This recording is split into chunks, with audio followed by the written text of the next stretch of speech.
Zee 24 तास एक पाऊल पुढे। आणि आता बातमी पीक पाण्यासंदर्भातली। सोलापुरामध्ये मोहोळमधल्या पापरीत शेतकऱ्यांच्या झेंडू फुलाला खूप कमी दर मिळतो।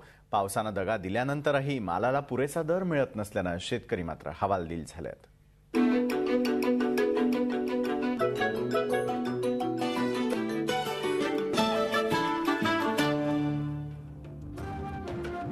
सोलापुरातल्या दुष्काळग्रस्त मोहोळच्या पापरी गावातल्या शेतकऱ्यांनी नियोजन करून झेंडूचं पीक घेतलं। गावातल्या एकूण 40 एकरावर ही शेती केली। मे महिन्यात नर्सरीतनं रोपं आणून लागवड केली।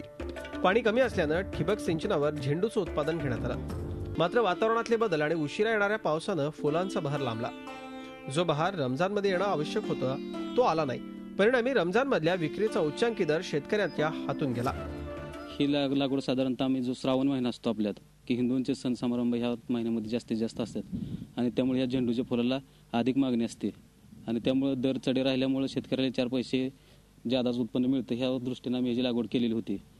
परंतु ह्या वर्षी पाऊस अजिबात नसल्यामुळं ह्यात फुलझाडाची काही वाढ पाहिजे तशी झालेली नाही आणि जी वाढ झाली ती उशिरा झाल्यामुळं हा श्रावण महिना संपल्यानंतर किंवा अधिक महिन्यामध्ये आमचं आता उत्पादन चालू झालं आणि त्यामुळे हे पावसामुळे आम्हाला ह्याचा फटका बसलेला आहे। पहिल्या 2 तोडणीला 40 रुपये भाव मिळाला खरा, मात्र नंतर सीझन संपल्यानं हा भाव सरळ 10 रुपयांवर आलाय। कॅरेटला शेतकऱ्यांना अवघे 130 रुपये मिळत आहेत।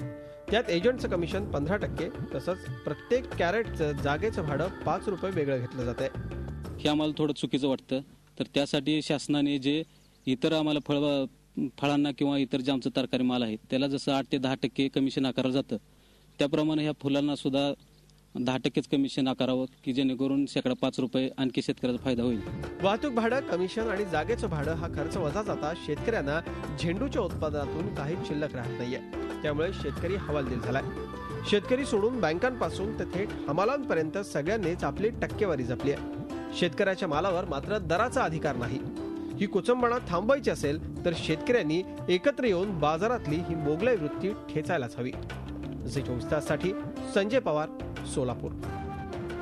झी 24 तास एक पाऊल पुढे।